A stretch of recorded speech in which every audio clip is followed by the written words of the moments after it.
Welcome back, traders and investors. We have some special guests on here. Dave Lauer, President and Managing Partner of KOR Group LLC, along with his partner, Chris Nagy, who is the founder and CEO of KOR Group LLC. And guys, how you doing this morning? Doing good. Thanks for having us on. Yeah, doing really good. Well, guys, there's been lots of action here in the market structure world, and we know you guys are right in the thick of it all. I want to start, though, with the stuff that broke with Eric Schneiderman and Barclays there just yesterday. What are your thoughts here on this Barclays lawsuit?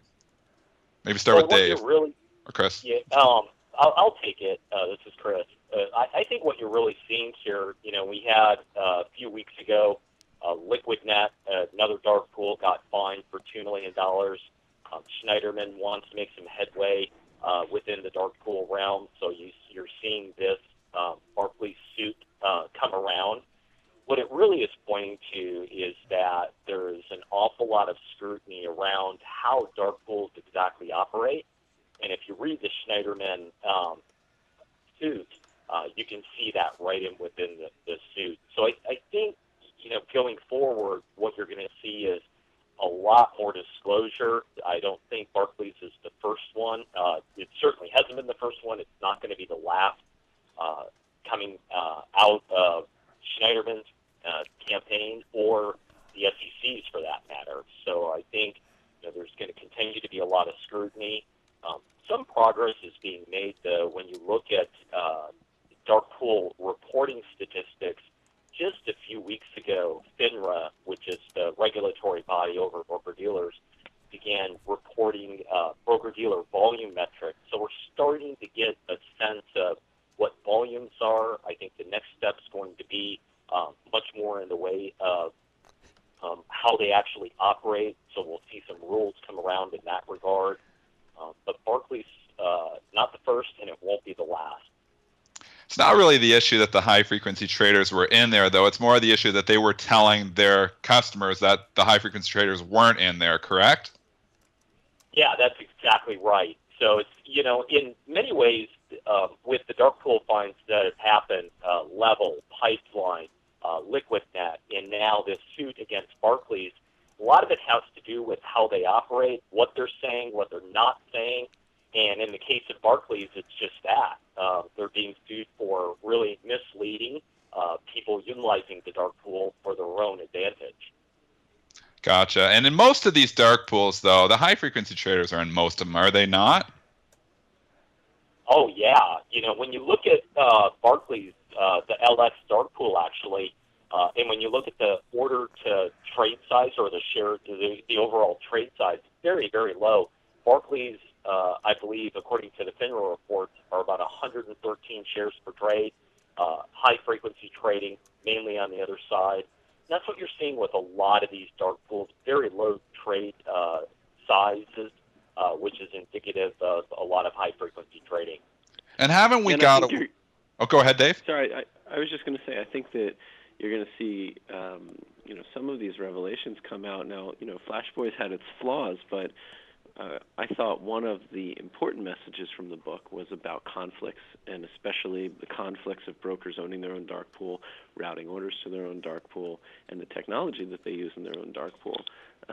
And I think that's a big part of what we're going to see. That's what we were hearing about down in D.C. In the hearings, and that's going to continue to be a focal point for regulators. Isn't the original purpose of dark pools, though, to bring like the size buyer and seller together, like through an anonymous venue? And now when you see these 100, 200 shares trading in the dark, why does that stuff have to trade in the dark? Can't we bring that back onto the lit exchange? Is it really necessary for grandma's order for 100 shares to go trade in the dark? Well, this seems like the natural time to start talking about trade at. I was leading you there. Yeah, there you go. There goes my question. It's a great point. The answer is no. Dark pools really were created in the first place to execute large blocks anonymously without a lot of market movement. And the evolution of that has been quite the opposite. What you're seeing is an entirely different market comprised of high frequency on one side, many times retail on the other side, being priced off of a lit NVDO. In many cases, it's latent because they utilize the SIP to price, which is a securities information processor. So, awful lot of scrutiny on that. And as Dave said, with TradeAt, just this week, the SEC put forward a proposal for the small cap securities to widen the tick size. And in doing so, one of the pilots in that is going to contain a TradeAt provision, which means that when you price off of the lit market, you have to improve by a certain amount. And in the case of the pilot, they're going to mandate 10% of the quoted spread, or if it's a nickel spread, it'll be 0.005. Okay, so when you're saying 10%, if it was like a 10-cent spread, it would be 1 cent. If it was like a 20-cent spread, it would be 2 cents. Am I reading that right? Exactly right. Yeah, and the biggest problem, this is something that I've talked about for a number of years, and being basically a trader on the lit exchange and more of a market making type of participant. When I trade the small caps, I throw my bid out there and I watch it trade at my price, and I watch it trade at my price again, and I don't get the fill. And it just becomes so discouraging that eventually I just say, forget about it. I'm not going to trade these stocks. I'm not going to put my bids out there, because when somebody tries to sell it to me, I got somebody just stepping ahead of me at the moment my order is going to get executed. And it's so frustrating that I finally just give up. And most of our 200 traders at Bright Trading have given up on the small cap market. Could this TradeAt rule turn this around? Could it get people like us back trading these small cap stocks? What do you guys think? We're definitely hopeful that it will, and it's for the exact reason that we're advocating for it. I think that we'd like to see some broader reforms around MakerTaker, because that's a big part of this issue is the fee structure, and that's a main reason why the dark pools and the internalization systems exist in the first place, is to circumvent and avoid those fees that the lit markets are forced to pay, because they're forced to pay such high rebates. Because the markets are forced to pay such high rebates. So we think that ultimately that's what needs to be done. But the SEC putting TradeAt into this pilot has sent a clear message that they think it's worth consideration, and that they think that it will help with that exact issue, because even for retail, you're now talking that at a minimum, retail has to be given half a tick of price improvement. And when you look at payment rates and price improvement rates, it definitely calls into question what kind of impact that's going to have on the wholesalers, and whether they're going to be able to pay half a tick of price improvement and still make any form of payments to the retail brokers.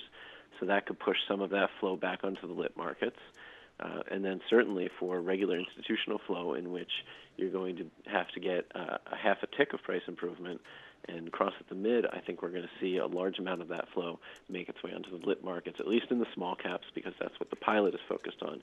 And we think that will be extremely beneficial to the market, bring people like you guys back into market making in those names, stabilize the market. Again, one thing that we believe is it's going to change the time scales of market making. Right now, just as you're saying, high-frequency market making is the only thing that's profitable in some of these names. If you can bring this flow back onto the markets, reduce adverse selection, make different time-scale market making profitable, you end up with a much more stable market. You potentially eliminate flash crashes, or at least reduce them. So, or these mini flash crashes, I mean. So we think that these are going to have really strong and powerful knock-on effects, and a lot of that's going to come through in the statistics that the SEC is asking the SROs to gather. Which we'd also like to note, they have enhanced the statistics around Rule 605 for the tick size pilot names, according to very similar, at least to the recommendations that we made to make modifications to those market center statistics in general. So we're also very excited about that level of disclosure.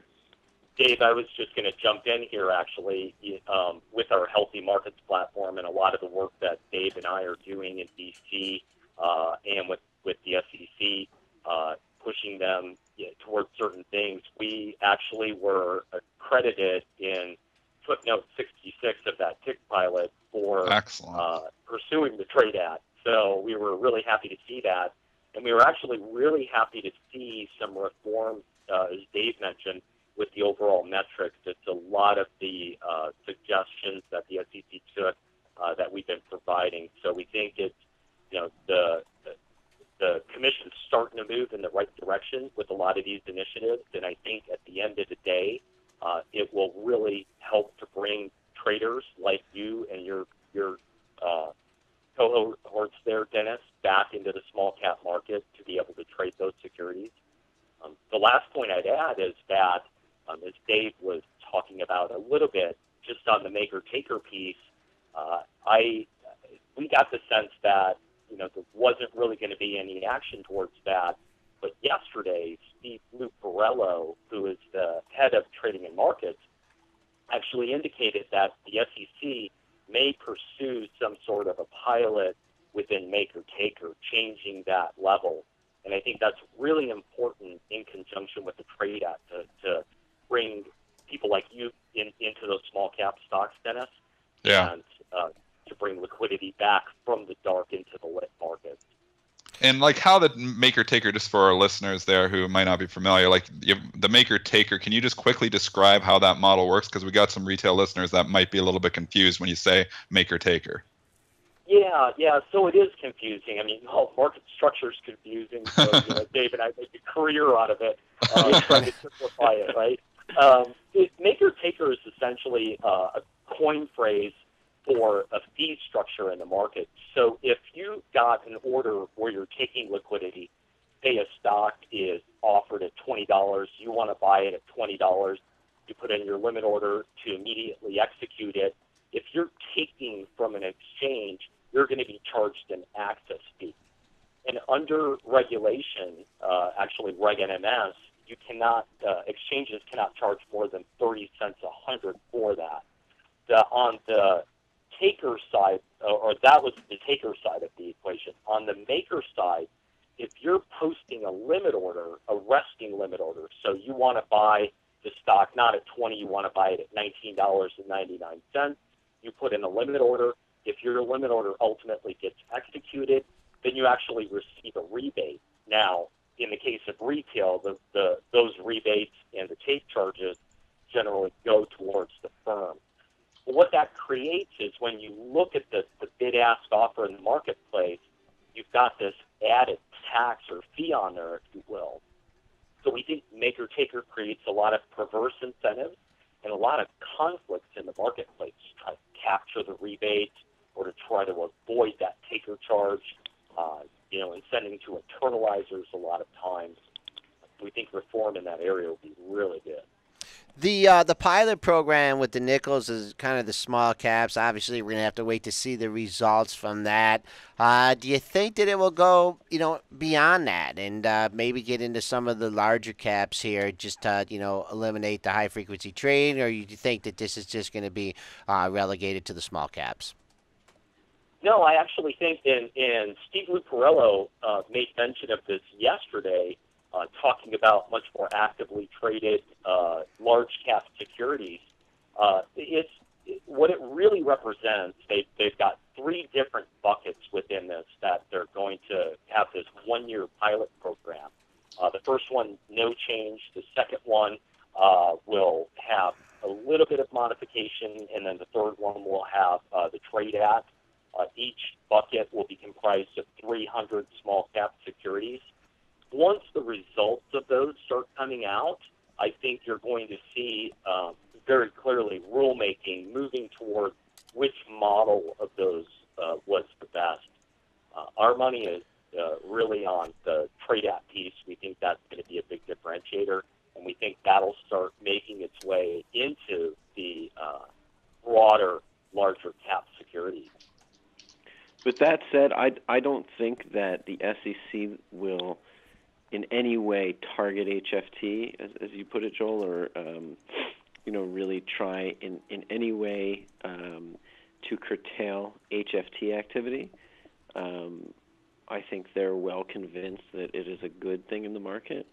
I think the best thing for the market is the recognition that this one-size-fits-all market might not be serving all the different segments and all the different constituents and participants in the market, all the different types of securities. And so it's a good thing that they're recognizing that. This is really the first time, and starting to look for different types of rules in different situations. And so I think that's a positive. And I don't think that, we've said this many times, we don't want the SEC to go after high-frequency trading or to do anything top-down if they can avoid it. There's a difference between this top-down rulemaking and bottom-up. If you set the system with the right foundation and the right incentives, then behavior and competition, and especially the right amount of disclosure, behavior and competition will take care of it. If you try and regulate away things, specific segments of the market, that can have serious and disastrous unintended consequences, and we don't think that's the right approach. Okay, we've had Dave Lauer, President and Managing Partner, along with Chris Nagy, Founder and CEO of KOR Group LLC. These guys are doing just some tremendous research and background into high-frequency trading. It's great to have you on, guys. We enjoy it as usual, and as things develop with the pilot program and new things evolve in high-frequency trading, we would sure like to have you back on again. Always like being on the show. Thanks for having sounds us. great. Thanks for having us. Okay, thanks guys. All right, Dennis, you've been pounding the table, and, as far as these reforms and the direction things going, you got to have a little bit of a smile on your face. Things are maybe not moving as fast as you would like, but at least it's getting some attention. Yeah, I like the fact that they're looking at the trade out. This was a rule, just to give you some background, it was a concept rule that was put back out by the SEC in January of 2010. It was a concept thrown out on a one-page of, I think, a 100-page report. And I jumped all over it back then. I was like, that would be a great rule, because I was just like I was saying, to Chris and Dave just a few minutes ago. It's very frustrating as a trader to put your limit order out there on some of these small caps, watch the stock trade at your price or trade a sub penny ahead of your price, and somebody's trying to hit your order, but it's getting intercepted on the other side. So they're basically a middleman stepping ahead of your order. So you set the price, you take the risk, you're giving the put out there to the market, and you're not getting rewarded with the fill. And that's so frustrating as a market maker. So eventually all the market makers who say, the ones on the exchange, say, forget about it. I'm not going to participate in these issues because I'm too disadvantaged. I don't get filled when I'm, supposed to get filled. And when I do get filled, it's because it blows right through me. So it's a lose-lose situation for somebody that's participating on the market itself. So by bringing in this trade-out rule, it's going to give priority, hopefully, or at least they're going to try it, back to the displayed quote. So when I put my bid out there, maybe I'll actually get a fill. And, if that does happen, those 300 securities, I'll start trading those 300 securities more. And hopefully it'll improve market quality, maybe tighten the spreads up a little bit and get some more action back into the small caps sector. Because that's, the biggest issue is these small caps. Lots of liquidity in the big caps, large caps, but the small caps are just a mess. Hey, Dennis, if we still got a few minutes here, if you could just share with our listeners kind of what got you started here on this whole high-frequency trading, research and just fascination with it?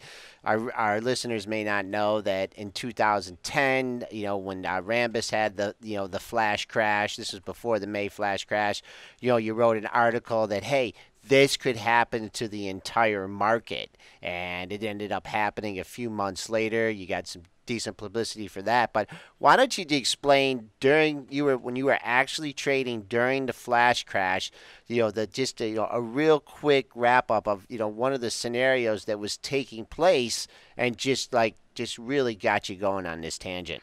Yeah, Dave actually hinted to this, and I can jump into this. The issue here is what I like to call homogeneous liquidity. So basically, all of your liquidity providers out there, they say 70% of your trades out there are high-frequency trading, or 60% or 50% of what you want to call it.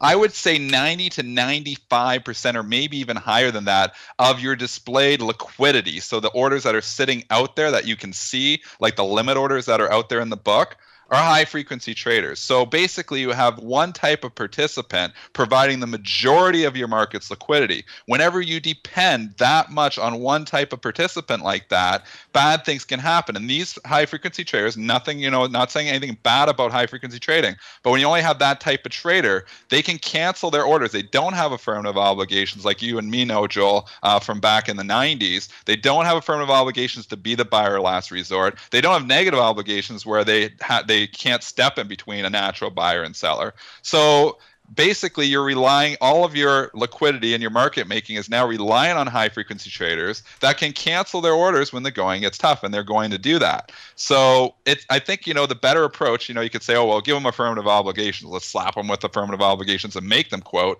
Well, I don't think that's fair. They're just doing, whatever they do. We're relying on this high frequency trading liquidity because they're the only people providing liquidity out there now, or machines providing liquidity out there now. The floor is dead. You look at the NYSE floor, there's no human beings there anymore. So, it's all machines providing liquidity. And when the going gets tough, like on May 6, 2010, they all hit the cancel button and you're left with a vacuum. You're left with no liquidity whatsoever. And that's when stocks can really get ugly. And we saw stocks like Accenture fall from $40 a share down to a penny. I think there was over 350 stocks that did just that. Liquidity literally vanished. It was gone. And that wouldn't have happened back in the day because you had institutions on the book. You had so many different types of participants that were providing the liquidity. And now it's mainly one, and it's high frequency trading. So I think that's what the SEC hopefully is trying to address. Maybe with this trade out rule, maybe it's going to help. I'm not sure, but we need to get other types of participants providing liquidity out there, and then we won't be prone to these flash crash type events.